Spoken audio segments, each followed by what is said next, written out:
Thanks for listening to Gossip with Celebrity, brought to you by Celebrity.com.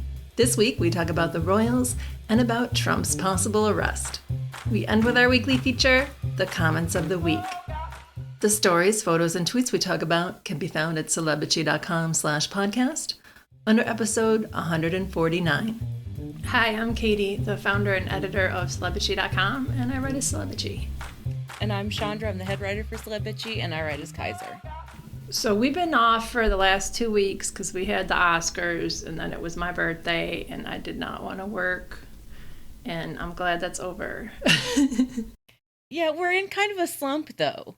A post-Oscar slump with gossip. It's been real slow this week. Yeah, it's still like a lot of work for you. It's been really boring this week. Maybe it's me, and I'm just like, I don't want to work. I want some time off. We need something big to happen. I need some gossip mojo for a big story to happen, like a big divorce or, I don't know, some royal scandal. Don't divorces happen at the beginning of the year. Like, now is when people start hooking up because it's the spring. Yeah, spring and summer is big what the fuck couple kind of season. It's so random, so many people who get together. Well, Leo DiCaprio still hasn't found his official girlfriend yet. You know that's going to happen. That pool is getting smaller because Gen Z does not give a fuck. Like, they don't care. Those women are not having him. They are too smart now. No. He's too old. They'll have him, but they'll just TikTok about him. And that will be funny. They'll tell their friend, and their friend will record it. So we're going to have 2 weeks of more of episodes probably, and then we'll be off April 15th and the 22nd because I'm going to be in Florida with my parents. Yeah, and we're going to have lighter posting around Easter too, and probably the podcast schedule will be a little bit screwy around Easter as well. So yeah, we reserve the right to take off whenever we want now. And just the podcast. We're still posting stories. You have a really good work ethic, and I appreciate you a lot. At the same time, I wish you were a little lazier so that we could both be lazy.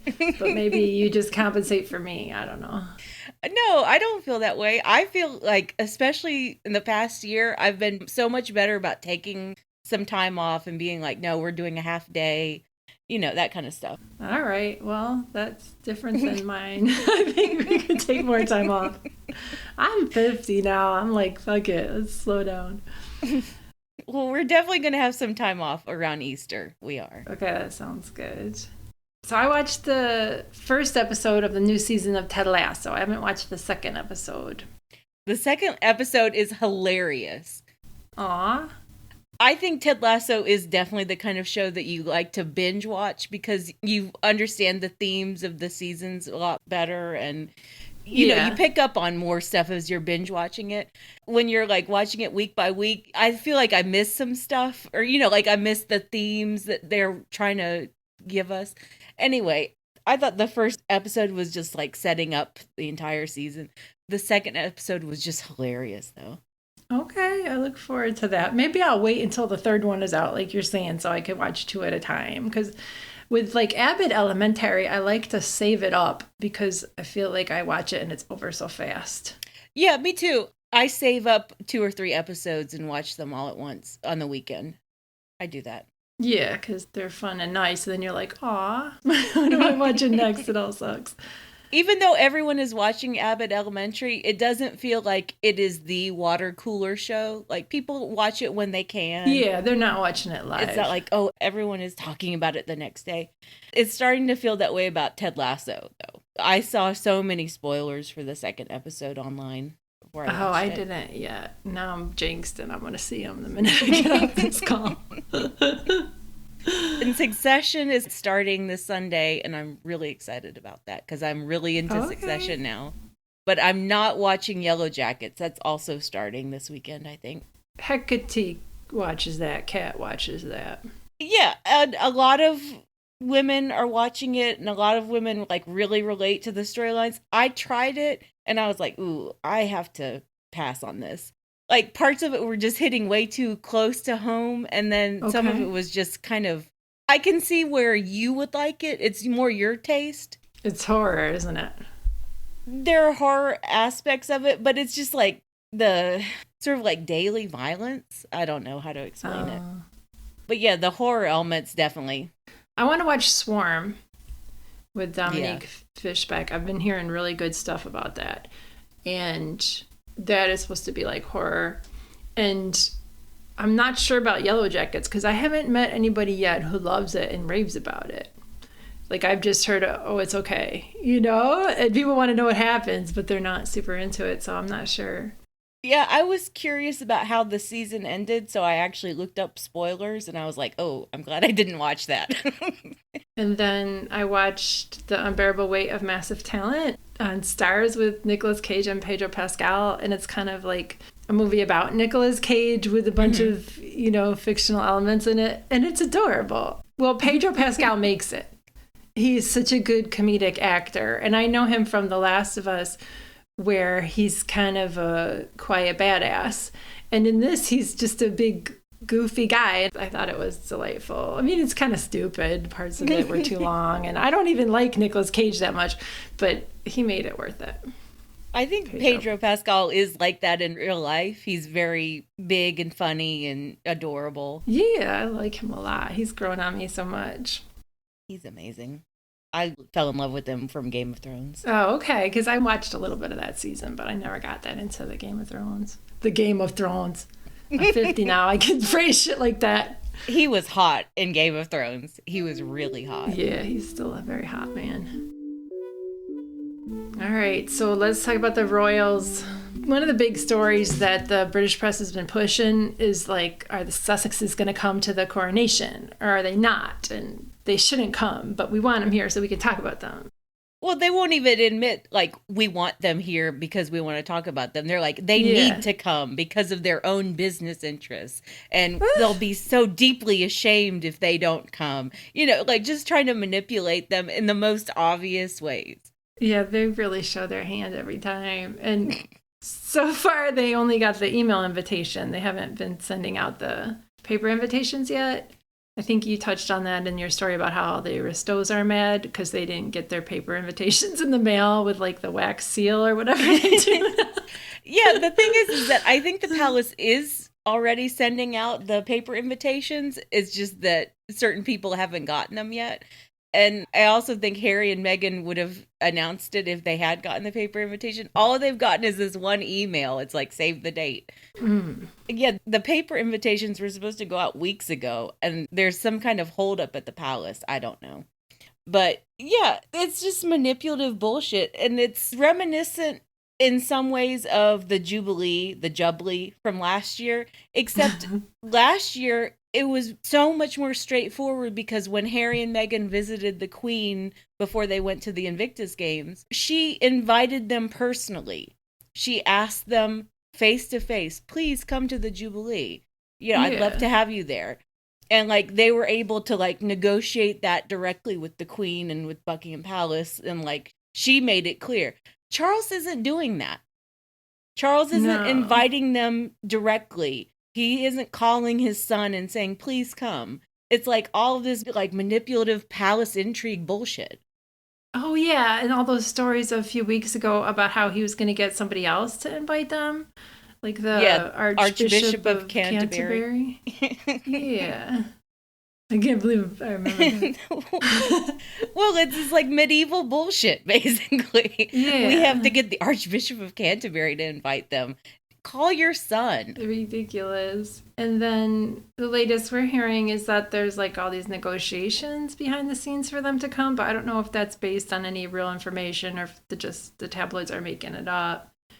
And I think the palace is definitely leaking that. They're leaking that there are negotiations and that there are all these plans being made. What I don't understand is that the palace is leaking both versions of their negotiations, and we're making all of these contingency plans for if they don't come and if they come.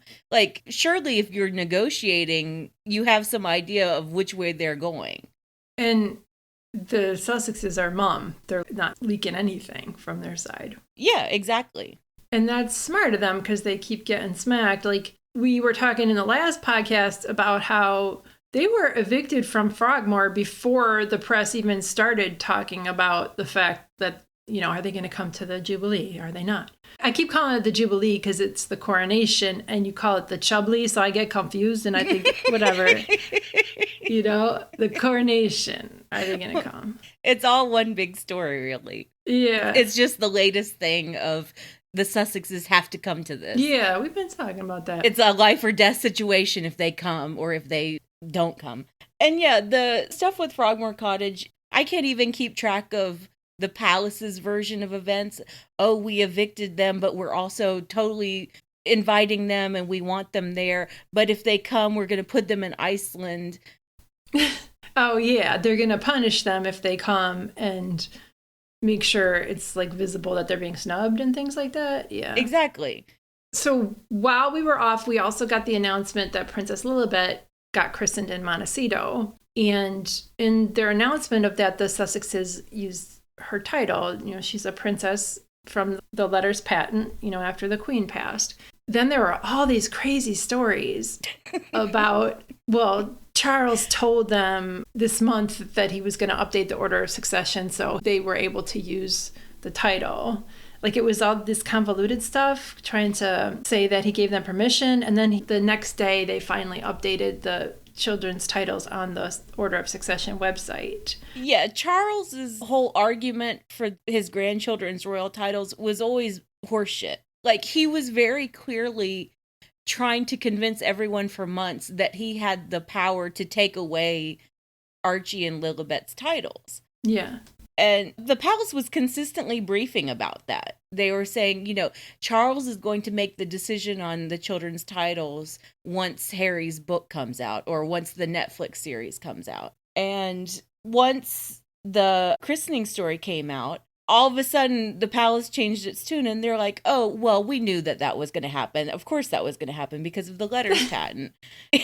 And the whole thing about the letters patent and Archie and Lilibet automatically become prince and princess is that Charles didn't put that in the order of succession online immediately when he became king. When everything shifted around, he refused to put their titles in the order of succession. It took months. Yeah, it took months. And, oh yeah, the palace also said that Charles was just waiting for Harry and Meghan to make the decision. And I got the impression, no one wants to say the Sussexes are leaking this, and they're not. They're just sort of like indicating to Omid Scobie or whatever. They're like saying, we told Charles that we expected the children's titles to change. Like, that should have been automatic. And so there's also the issue of Lily and Archie not even being invited to the Jubilee, to the coronation yet. My brain wants to keep singing Jubilee because of Jubilee. All these words are meaningless to me anyway. Like, yeah, so Archie and Lilibet aren't being formally invited to the Jubilee because the palace thinks that they're too little. Like, I get that, and I even agree with that they're too little to participate. But that's the decision for their parents to make. Why should some old man on the coronation committee make that decision? Just invite the children and let Harry and Meghan decide. Yeah, and they don't want their children to be on that international stage like that, I'm sure. Right. But it's their decision to make, not some old fart. Yeah, it's just another unforced error. So you're making a point of not inviting your mixed race grandchildren. Like, he didn't update their titles. Exactly. It's very biased. And we've also heard that Camilla's grandchildren will have prominent and real roles in the coronation, which, okay, I'm sure they're older because she's ancient, but... Yeah, they're like teenage girls. Yeah. Yeah, and low-key, they're trying to make Camilla's grandchildren and all of that about like, oh, Archie and Lilibet are being snubbed. It's all about Harry and Meghan. It's not. Like, there are conservative royalists who are actually quite mad that Camilla is turning the coronation into the Camilla show and making everything all about her first marriage and her children and grandchildren from her first marriage. And like, there were even some like very conservative royalists sniffing about it. Like, the coronation is not a family event. It's a government event. It's about the monarchy. It's not about Camilla's first marriage. Yeah. So she's pissing off the royalists with this.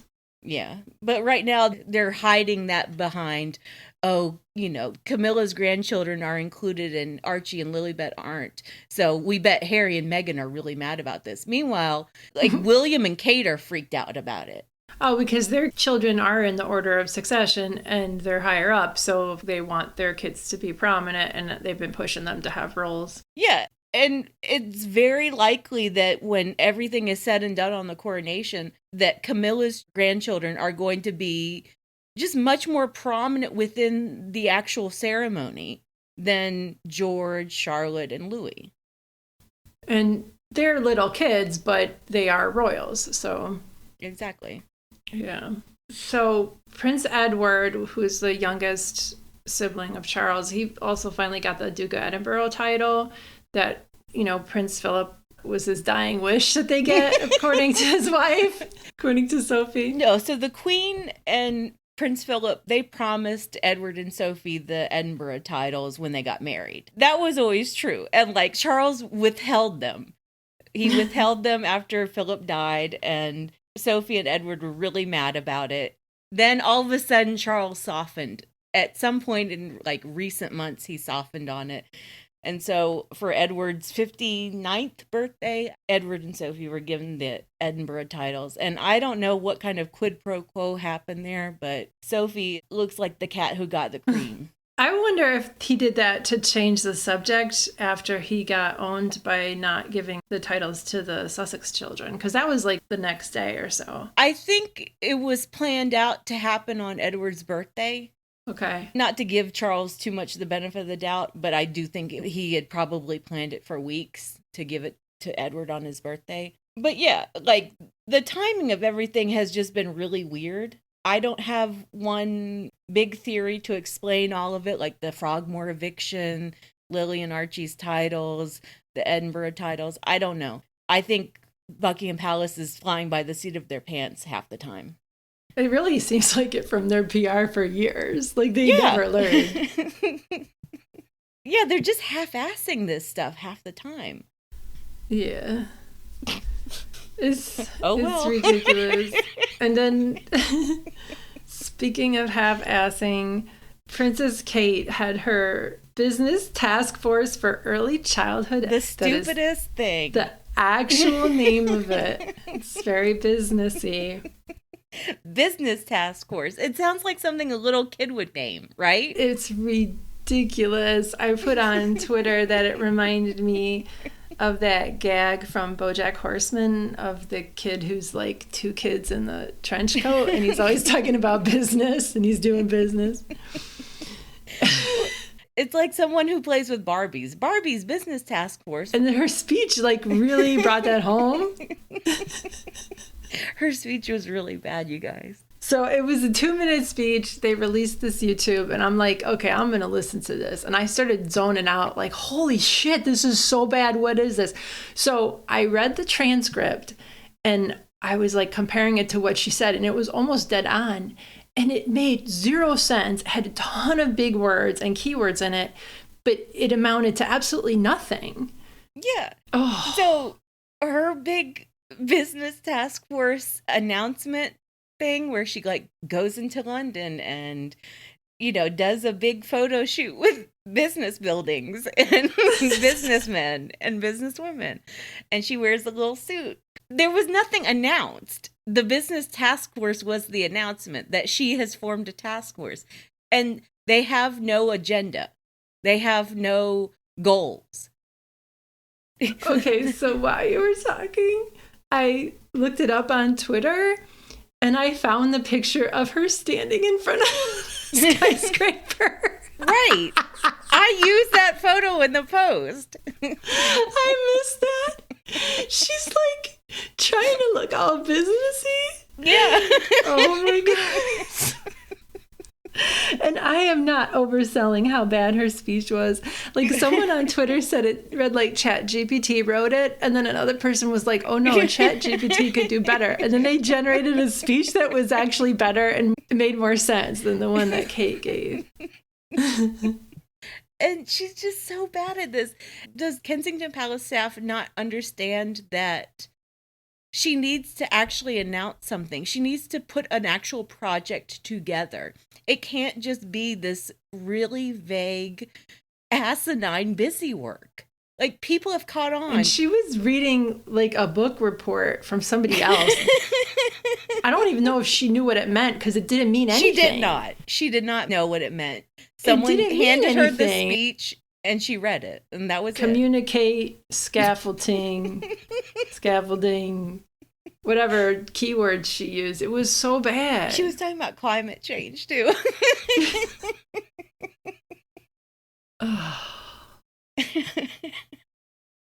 Yeah, I was trying to email with you about it, and you're like, Katie, this is what she always does. Why do you care? Like,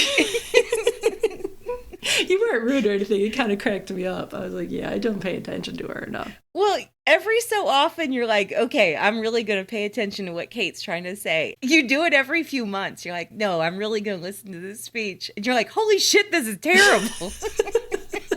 It blows me away every time. Like, what happened? It blows me away. Like, she never adapted at all. No. There's zero practical, like, she's not even like, we should put more money in this. She's like, yeah, we should help kids. Like, helping kids is important. But she uses a ton of big words that mean nothing. And that's shaping us. That's this whole new program, which is the exact same fucking thing that she's been doing for years now. It just rebranded with Shaping Us. And at no point are they going to say, and actually we're going to have a fundraiser for nursery schools for poor kids. Nothing. No. They won't do even the barest bones like fundraising or advocacy work. It's just busy work. It's just Kate preening in a business suit beside business buildings. And business people.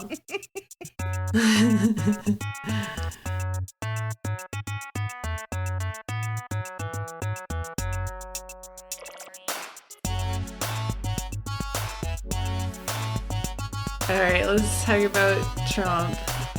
Speaking of business. So back in October, we recorded an add-on to podcast number 68 when we heard that Trump had COVID. We were October so happy. 2020. October 2020, not October 2020. I'm going to re-record that because I can't even make that sound cute the way I fucked up. So back in October 2020, we recorded an add-on to podcast number 68, and that was when we heard that Trump had COVID, and we were like laughing really hard and trying not to say our secret thoughts out loud, which everybody knew what they were. And they did not come true, as you know. That was just one of the best days of my life, though. Finding out that he had COVID. And just remember how much everyone laughed. Everyone just had so much fun that day. Almost tears. I'm laughing so much thinking about it. I will link that in this post. But that was fun. We had that same kind of hope when we heard that he's going to get arrested. But that has not happened yet. Oh, yeah, it hasn't happened yet. But I think it will, maybe. My mojo is off about this. Like, it feels like it's too small to actually have him arrested, doesn't it? $130,000 in payoff money that was stolen from his campaign. Yeah, like the fact that he's going to be arrested over the Stormy Daniels stuff. It feels like, oh, that's what you're going to arrest him for? It's always some weird financial thing that brings down these mobsters, though, right? Yeah.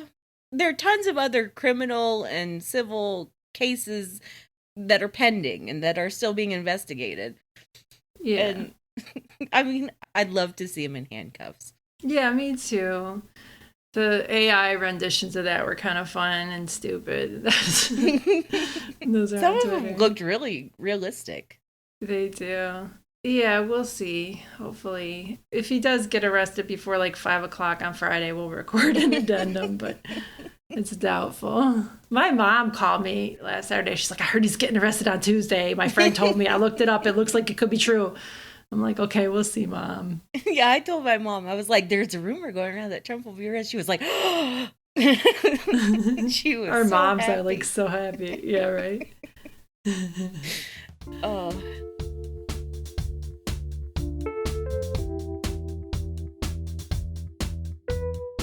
So let's move on to the comments of the week. All right, my comment of the week is from a story that is going to heat up next week. So Charles and Camilla are headed to France and Germany for their first state visits as monarchs. And France is like burning.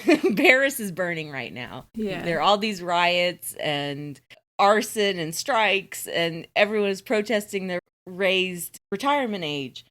And everyone hates Emmanuel Macron. And so, like, Charles and Camilla are due there on Sunday. And I wrote about it. There's so much more happening. I'm going to write another story about it for Friday. I wrote a story about how, their visit is going to be marred by strikes and trash and fire. And then Girl Ninja wrote, trash and dumpster fires everywhere. Ah, how fitting for this king and his mistress queen. That's right. Accurate. I like Girl Ninja. She's been around forever. Yeah. She's great. Yeah, we'll see what happens. They'll probably still go, but they shouldn't go. They should just cancel it. Well, apparently all of the union workers who were supposed to work the state dinner are like, it's going to strike. They're literally refusing to put down the red carpet. That's excellent. Very good. Go for them. And I don't think that Macron is going to host them at Versailles anymore. I think Charles is going to have to settle for dinner at Elysee Palace. I'm sure I mispronounced that. No, it sounds good to me. It's close enough. So my comment of the week is on your post about Sofia Coppola's 16-year-old daughter, Romy. Like, she made that TikTok where she was trying to make pasta and she didn't know what a shallot was. And she complained that she was grounded for trying to charter a helicopter from New York to Maryland to visit her friend from camp or something. It was just really cute. Like, she's totally harmless. She knew what she was doing. It was very teenager. Yeah, very Nepo teen, but it was cute. I agree. It was very cute. Yeah. So my comment's from Amanda, and she wrote, I saw this on Twitter yesterday and was totally charmed by her. What a cutie. I'm 46 and learned what a shallot was like last year. Even at the grocery store, people were trying to tell me that green onions were shallots. I like shallots, not quite as oniony as an onion. And then she goes on about the properties of shallots. but like, I kind of know what a shallot is. I've used it in a few recipes, but I still have had to look it up multiple times. Like, it's harder to find in the grocery store. And yeah. I mean, I love shallots. I'm not much of a cook. Like, I like to watch cooking shows, so you watch cooking shows, yeah. Difference in taste between shallots and onions, and I love the taste of shallot. They taste good. They're like fancier. It's a more subtle taste. I love it. That's wild that you watch cooking shows and you don't cook, because I watch crafting stuff and I don't craft. I got into this YouTube algorithm where I watch women craft with like Dollar Tree products, and I watch those videos all the time. I don't even care. I barely craft. Maybe once a year I'll make a little tiny something, but I just like watching those videos. Yeah, it's like our version of ASMR. Yeah, like exactly. It really calms me down to watch a cooking show. Not cooking competitions, like Chopped gets on my last nerve. That's crazy. Like, you can't eat that stuff. Some of it's gross looking. Yeah, and they always criticize the contestants the same way. Oh, you didn't use enough of the basket ingredients. Like, just give me a straight cooking show. Like, Barefoot Contessa, love her. I never really got into cooking shows, so maybe I should give them a chance. But I do like to cook a little bit. Well, I felt really good. I watched an episode of Barefoot Contessa the other day, and Laura Linney was on. And Laura Linney doesn't even know how to roast a chicken. Aw. She was like, what temperature do you put the oven on? Aw. That's cute. I saw her in a play. I saw her in The Crucible with Liam Neeson. Oh. Yeah, I think it was 2001 or 2002. She's so talented. Yeah. Yeah, she's excellent. All right. Well, thanks for listening, bitches. Thanks, bitches. Thank you for listening to the Celebrity Podcast. Please rate, review, and subscribe wherever you listen. If you like us, please turn off your ad blocker when you visit our site. You can text us or leave a voicemail at 434-218-3219. Our music is from AA Alto, Maiden, and via Premium Beat and Sound of Picture. Thanks again.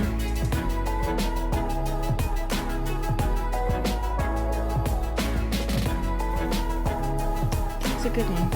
Yeah, it was good.